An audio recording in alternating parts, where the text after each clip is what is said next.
Ago jilang, mamau, togyo, tupulau, jumagao,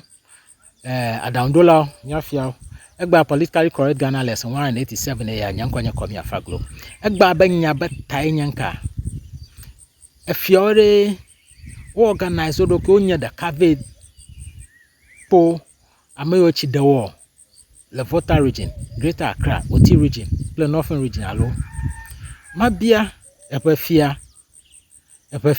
subo mi organize mi adokyo Volta Regional Council of Chiefs. Mi organize mi adokyo vehicle flood victims are Echidamo Volta River Authority via Echimavuvu Ramoji 15th of September Vana Egba October 24th 2023. June Kavayi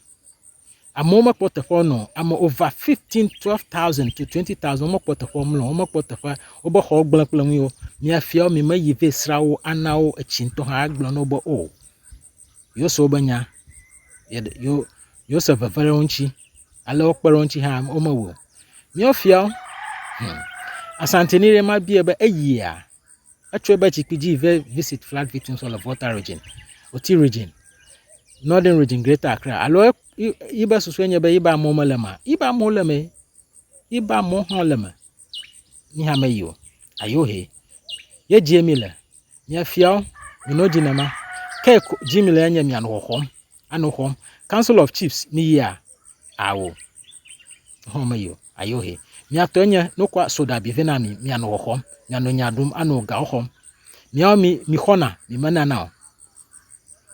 mino hohom mi ga no nanamo ekpoto via marka mali bono mi akogere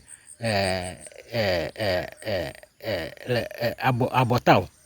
achiklora ma mi ankuma nogo elabe mi maso be vovo afiai amarka ma no nanchio ye mi bono nyanyege akpena mi